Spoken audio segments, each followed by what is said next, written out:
So let's get into it today and let's see what's happening around the league. I just wanted to, kind of just speak on what I believe, what I've seen, and what I want to happen. First, I want to say Terry Rozier got traded to the Miami Heat. I really love this since I'm a Terry Rozier fan. I've always been. I think he's one of the best guards in the league because of his ability to like basically play against anybody and be good. He's one of these players that against the best teams he does the best, and against the best perimeter defenders he's actually really good. And he's one of those guys where it's just like it doesn't matter where you put him, he will succeed. Like it doesn't really change where he's been placed in his career. And in Charlotte, he's been very good at that, especially with Lamelo's absence. His, value has grown a lot. And it's been very good to see him finally be able to go to a franchise that, apart from that he likes, is beneficial to him. This franchise is Miami, which traded Kyle Lowry in a first round pick, which I believe is a perfect, swap.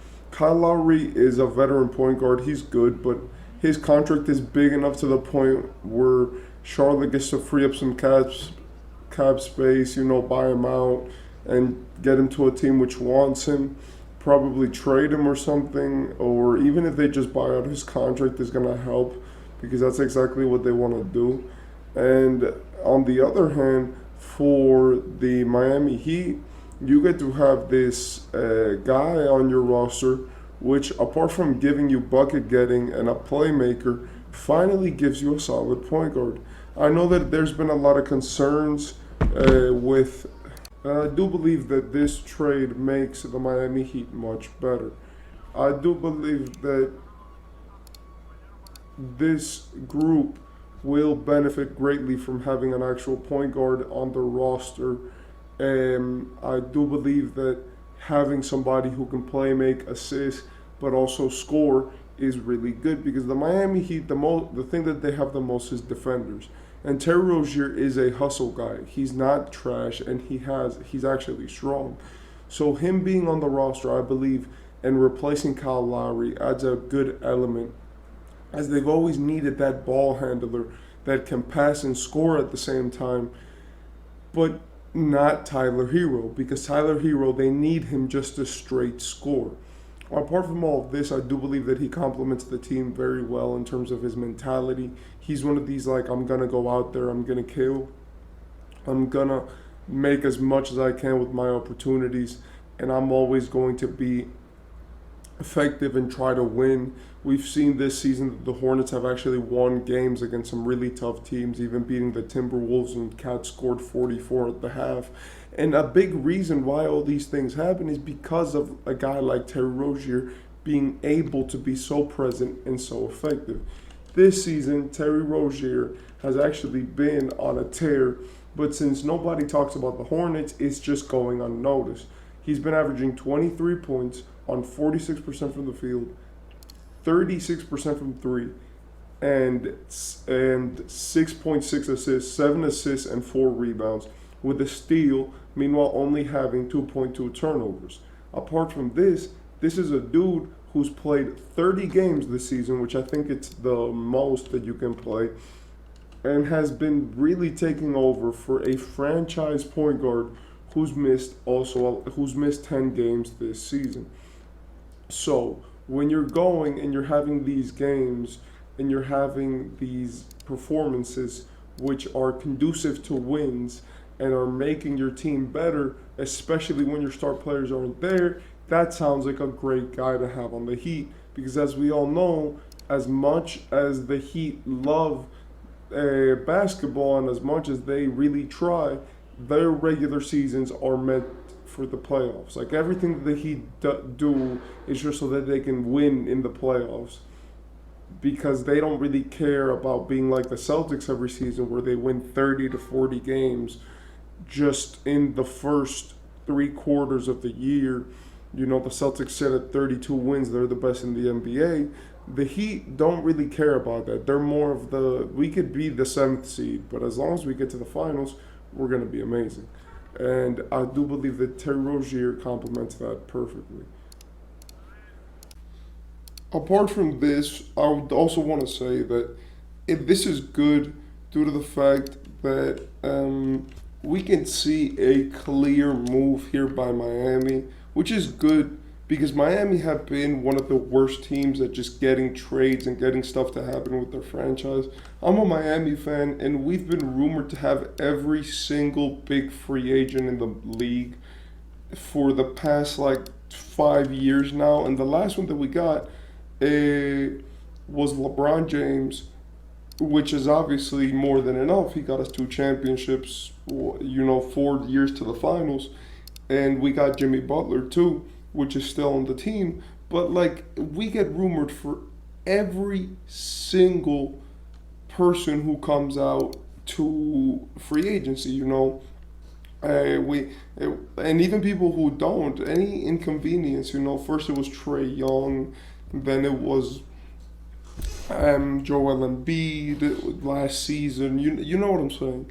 So, in my opinion, even though this might seem, demoralizing for some Heat fans who are like, okay, so this is what we got out of all the hype that we built up around this, I do feel like it's a good place to start because if we're being 1,000% honest, having this base of just being able to get this caliber of player is good. Sometimes the best moves are not star moves, and I think Terry will fit well as he has all the components to be a great Heat player. Now, with that being said, I also do feel like here comes the part of the challenge. How are you going to incorporate this backcourt of Tyler Hero and Terry Rozier effectively? Terry Rozier, neither Tyler Hero should come off the bench. And they both can play their natural positions of point guard for Terry and shooting guard for Tyler. But with that being said, so the only thing that I'm wondering is like now there is a problem because even though look, Jimmy Butler is you're only gonna need him to really strike in the playoffs because you know that he does have some injury issues. There is some things that he can improve on. But honestly, what we really have to see is like, so how is the offense going to run now? I imagine, but it's like, obviously Terry's going to be the starting guard, the main guy, the main, player to put down the ball on the floor. Then we're going to have, Tyler be the main scorer, from what I imagine, as he's going to be able to have that at his will because now he has a guy who's actually going to pass it to him and, or who can be just a passer. And apart from that, you will have, Jimmy as like the main clutch player with Terry also being involved and Hero and Bam being, just the menace that he is, with him probably being the third leading scorer or the second if Terry becomes more of a playmaker. I do believe that in this role, Terry should be himself. I actually really do believe that. I feel like changing his play style for this team would not benefit them as they did trade for you. They did not trade for a younger, shiftier Kyle Lowry. The reason why I say that is because honestly, when we see people and when we see, these types of teams where people have to change their play styles to play with each other, sometimes it's very beneficial, but sometimes it could lead to that player maybe losing confidence in themselves and not playing with the same level of effort as they used to. I do believe that they traded for Terry, but I don't think this is the last trade that they're going to try to make. Probably get better at the center position, as Thomas Bryant being the backup is kind of scary. I would say try to trade for Andre Drummond or try to sign him. He's been amazing this season, and having that really big dude would cause some lineup changes. And for Miami right now, you've made one move, and this is what I want to reiterate. Miami made one move, but this does not mean this is going to be their final move or it shouldn't mean that. You made one great move. You got Terry. He was pretty cheap. It was people who you didn't want anyway, and a pick which maybe you couldn't use for anything as you're not trying to build for the future. So that was good. But now you need to go and expand on the other positions before the trade deadline ends. That way you have more flexibility with how you run your team and you could actually make a deep playoff run. The Heat have been really good this year, and I hope that they can actually get it figured out and get Andre Drummond, maybe get a small forward like Harrison Barnes or some guy like that can actually help their team get more wins. So I feel like this is the first step, or at least it should be the first step for Miami with their championship push this season.